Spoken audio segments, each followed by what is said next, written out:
আউযু বিল্লাহি মিনাশ শাইতানির রাজিম বিসমিল্লাহির রহমানির রহিম। আসসালামু আলাইকুম ওয়া রাহমাতুল্লাহ। সকালে আমি যে লাইভটা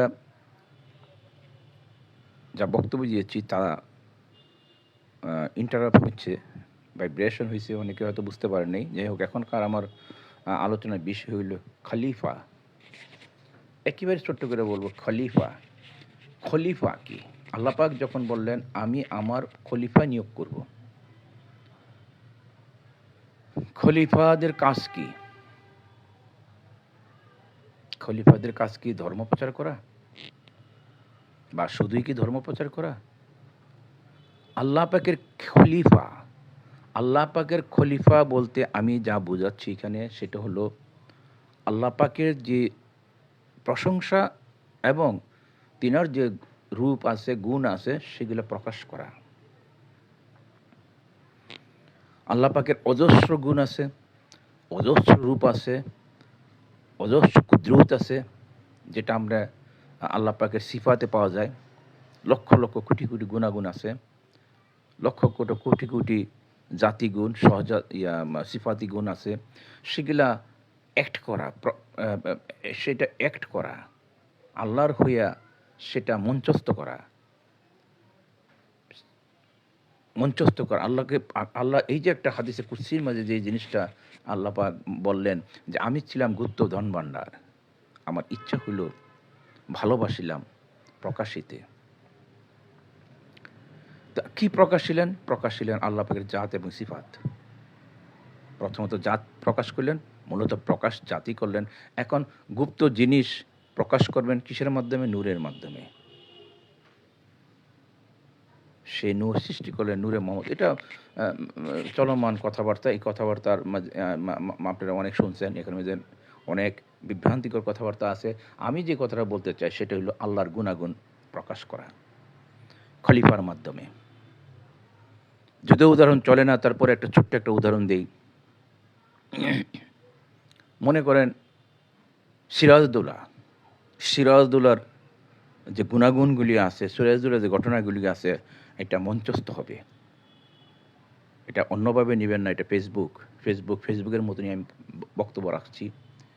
এটা কোনো পবিত্র জায়গা নয়, যদিও কথাগুলি পবিত্র, অত্যন্ত সেন্সিটিভ কথা। একটু এদিক সেদিক হলে শিরক হবে, মুশরিক হবে, কবিরা গুনাহ হবে, এটা আমি জানি। তো সিরাজদৌলার যে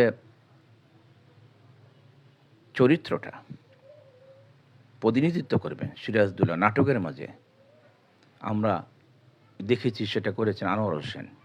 তো মূলত আনোয়ার হোসেন কি সিরাজদৌলা? পোশাকে আশাকে সেরকম সাজছে, সেরকম অভিনয় করছে, সেরকম কথাবার্তা বলছে, সেরকম রুল পাঠ করছে, এটা কি সিরাজদৌলা? না। সিরাজদৌলার অভিনয়টা দেখে আমরা বুঝতে পারছি যে সিরাজদৌলা এরকম ছিল, সিরাজদৌলা এই। কিন্তু সিরাজদৌলা গায়েব, ওফাত গেছে, এন্তেকাল করছে। ঠিক আল্লাহ পাক গায়েব, এ কথাই চূড়ান্ত। আল্লাহ পাক গায়েব, এ কথা চূড়ান্ত। আল্লাহ পাকের কোনো রূপ নাই, গন্ধ নাই, স্বাদ নাই, আকার নাই, তাপ নাই। মহা ক্ষমতার অধিকারী তিনি, মহা ক্ষমতার অধিকারী। সেই অধিকারী ক্ষমতাগুলি এবং ওনার গুণাগুণগুলি প্রকাশ করার জন্য তিনি কোন আদেশ করলেন? বেরিয়ে আসলেন এবং সর্বশেষ আদম বানাইলেন তার গুণাগুণগুলি প্লে করার জন্য, প্রকাশ করার জন্য, দেখানোর জন্য। কেউ পারছে, কেউ পারেনি। তবে এটা নাটক নয়, এটা একটা সত্তা, একটা জীবন্ত। তো আল্লাহ পাকের খেলাফত মানে আল্লাহ পাকের যে প্রশংসাগুলি, প্রশংসীয় যেগুলি গুণাগুণগুলি আছে, চরিত্রগুলি আছে, সেগুলো মঞ্চস্থ করে দেখায় দেওয়া।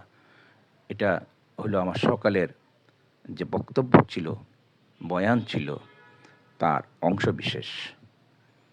কাজে কাজে যিনি এটা প্লে করতেছেন তিনি কিন্তু আল্লাহ নয়। মনে করেন আউলিয়া একরামরা আল্লাহর সে গুণাগুণ, আল্লাহর সে ক্ষমতা, দক্ষতা প্লে করতেছে, তিনারা আল্লাহ নয়। যেমন বদরের যুদ্ধে রাসূল পাককে আল্লাহ পাক বললেন দুলা নিক্ষেপ করো, রাসূল দুলা নিক্ষেপ করছেন। যুদ্ধের মাঝে কাফেরদের বিরুদ্ধে যুদ্ধে জয় হইল, আল্লাহ পাক জিজ্ঞেস করলেন, হে রাসূল, এই দুলা কে নিক্ষেপ করছে? রাসূল বললেন, হে আল্লাহ, আপনি নিক্ষেপ করছেন। আল্লাহ বললেন, হ্যাঁ, তখনকার আপনার হাত ছিল আমার হাত, তখনকার আপনার হাত ছিল আমার হাত। এটাই প্লে করা।